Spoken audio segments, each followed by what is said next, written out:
Hey everyone, Ravel here. I love My Hero Academia. I really wish I had reacted to it from the beginning. Unfortunately, that isn't the case, and now I'm caught up to where we are, just going into episode 18 of season 3. That being said, I am going to start reacting to it as of episode 18, and that comes out from the time I'm recording this tomorrow. So before I did that, I wanted to go ahead and make a video just to sort of go over my thoughts on the show so far, my favorite characters, favorite relationships, any theories I have, and like my favorite moments coming into it. The show's made me cry several times, and I love shows that make me cry for the right reasons. Obviously, not for like murdering people, but for actually connecting emotionally. It's a big deal for me. And I'm not afraid to let it out at this point. I tried hiding it for too much of my life to worry about it now, right? Anyway, we'll go ahead and start off. My favorite scene in the show so far has honestly been. It would be hard because there's so many great fights. Stain versus UA students, Deku versus Todoroki in the tournament arc. Um, there's just been so many. I mean, All Might versus All for One. There have been so many excellent, amazing fight pieces in the show that just by going off by the action itself, it'd be really hard to pick one. That said, I feel like one of the most powerful scenes, at least for me, was actually, and this is my favorite moment in the show, period, so far, was Uraraka versus Bakugo in the tournament.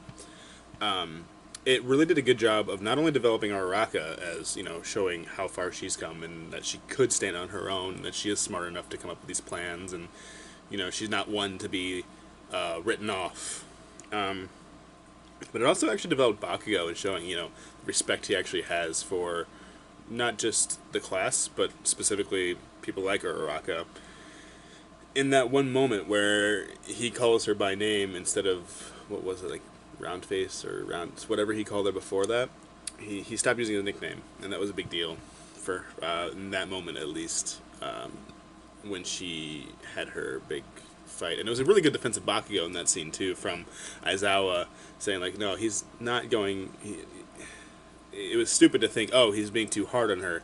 That saying that he's being too hard on her was disrespectful to her and her abilities.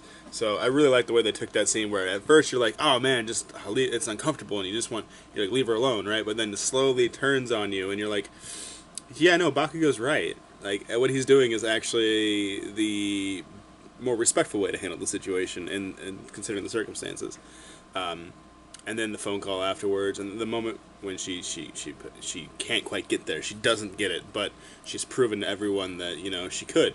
And personally, I hope that in the next year's tournament, if there is one, we don't know the story. We don't know if there's still going to be a high school. Anyway, if they keep doing tournaments for the next couple of years, I really want Uraraka to win one.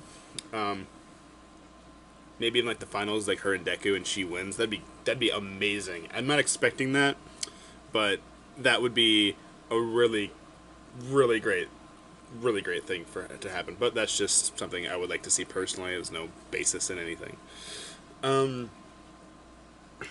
as far as the characters themselves go, um, Kirishima's best boy by far, and I have a soft spot in my heart for Sue as best girl since the moment I saw her.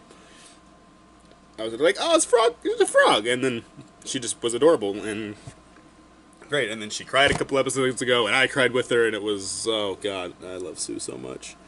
That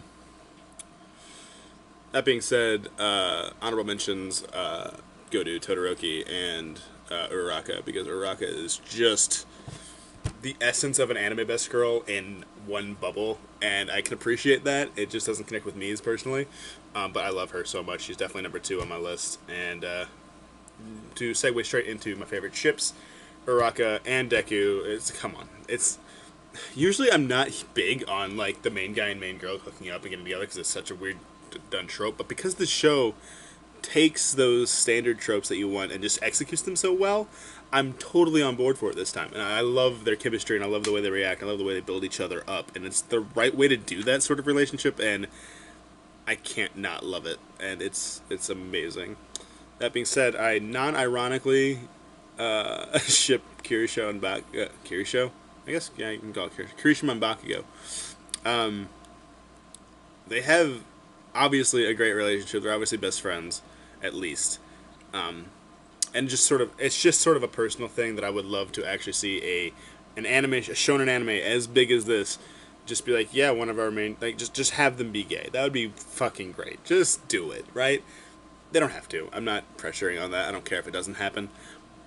But I love their relationship, even as best bros. I smile every time they have their little moments in the show, which there have been. Season 3 has been really spot on with. So that's been great. As of the end of season 2, I was really into Momo and Todoroki being a potential pairing, but haven't really gotten any of them together in season 3. And I'm kind of more along the lines of like Momo and Jiro, but I also really like Jiro and Kaminari, so that's But those guys are just fun to talk about and see interact anyway.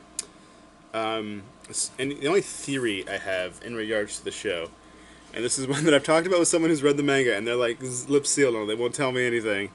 Because like I'm further ahead than all my friends in real life. None of them have caught up to me, so I don't have anyone else to talk about it with. And it's driving me insane because I might be wrong, and I've seen other reactors get to where I am, and they've had some of the same conclusions. And I don't want to know. Don't comment on whether I'm right in this or not, because I want to find out, naturally. But I just wanted to get it out there on the record before I see any of the rest of this, that I think Toga's quirk is shape-shifting, and she was the one that showed up during the licensing exam, took Uraraka's form and Cammy's form, because I could go into a lot of the reasonings, from the fact that Uraraka's blood is the blood that she got, to the way she was obsessed with Deku, making more sense, to the fact that she didn't have her targets on, which they said you need a special key to get off, so there's no way for Cammy to have gotten them off herself, so that couldn't have been Cammy.